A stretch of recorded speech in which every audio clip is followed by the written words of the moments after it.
Bonjour! Merci d'avoir regardé ma première vidéo Nouvelle Maman, liste de naissance. Aujourd'hui, je vous présente ma deuxième vidéo, Comment faire pour trouver une garderie au Québec. On le sait, c'est pas facile de trouver une garderie, mais j'espère qu'avec cette vidéo-là, ça va vous donner quelques trucs et quelques pistes pour trouver le meilleur milieu pour votre enfant.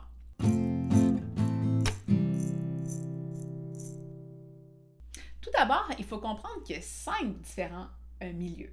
On a les CPE, les garderies privées subventionnées, les garderies privées non subventionnées, les milieux familiaux subventionnés et les milieux familiaux non subventionnés. Je vous explique. Tout d'abord, les CPE. Les CPE sont les centres de la petite enfance. Ce sont des organismes à but non lucratif ou des coopératives qui coûtent 8,85 $ par jour. Les garderies privées non subventionnées peuvent coûter entre 35 jusqu'à 60 $ en moyenne. Ça peut être même plus que ça. Donc, il ne faut pas oublier qu'il y a des crédits d'impôt anticipés, tout dépendant de votre revenu. Mais une chose est certaine, c'est que habituellement, les milieux subventionnés vont toujours vous revenir moins cher. Il y a aussi les garderies privées subventionnées. Donc, ça va vous coûter 8,85 $ comme les CPE. Au niveau des milieux familiaux, ça se passe dans la résidence de l'éducateur ou l'éducatrice et la plupart sont gérés par ce qu'on appelle le bureau coordonnateur. Le coût, les subventionnés, c'est 8,85 $ et les non subventionnés, encore là, ça peut varier entre 35 jusqu'à environ 60 $.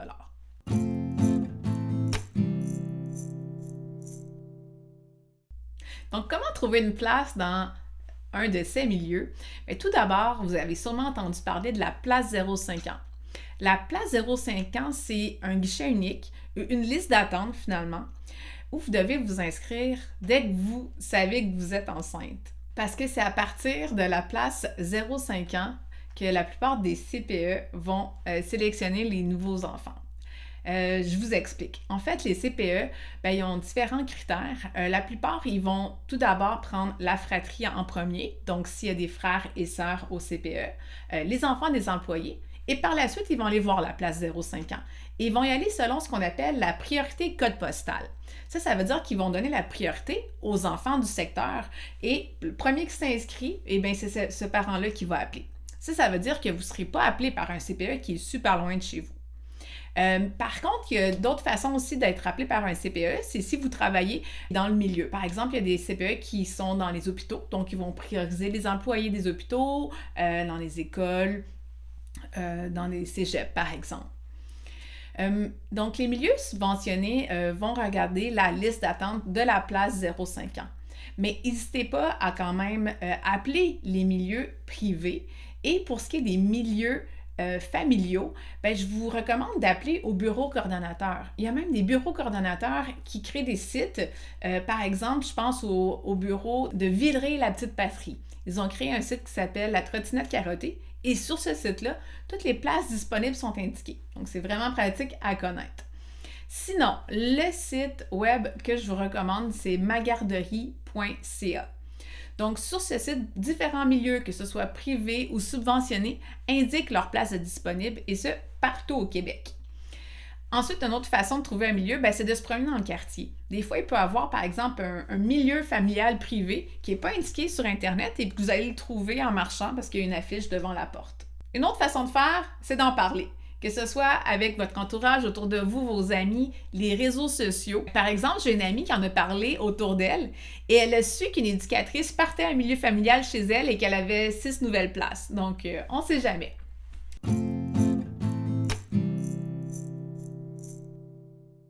Un autre point, à quel moment vous voulez que votre enfant débute la garderie? Ce qu'il faut savoir, c'est que les garderies, c'est comme à l'école. Tous les groupes montent d'un groupe et changent d'éducateur à la fin août. Ce qui veut dire, c'est que c'est à ce moment-là que les garderies forment des nouveaux groupes. C'est pas impossible qu'il y ait une place qui se libère au mois de janvier, par exemple une famille qui déménage, mais on s'entend que c'est vraiment la minorité. Donc, si vous êtes prêt à ce que votre enfant commence la garderie à la fin août, ça vous donne vraiment plus de chances d'avoir une place.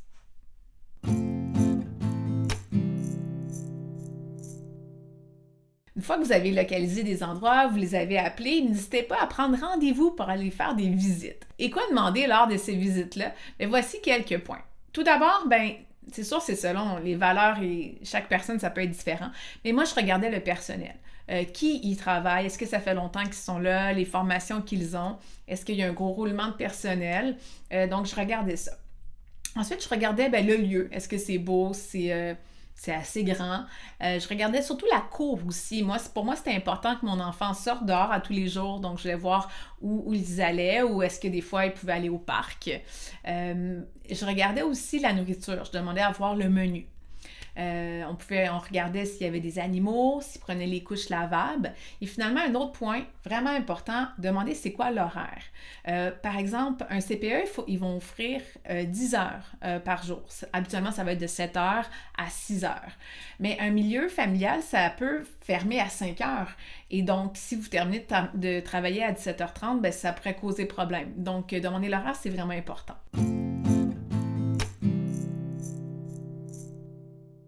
Même si vous vous êtes inscrite super tôt à la place 0-5 ans, vous ne pouvez pas avoir une garantie que vous allez avoir un appel pour une place en CPE, par exemple.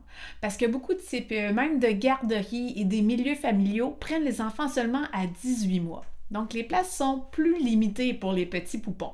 Donc voilà, ça fait le tour de ce que j'avais à vous dire. J'espère que mes petits trucs et astuces vont vous aider à trouver le meilleur milieu pour votre famille. Merci!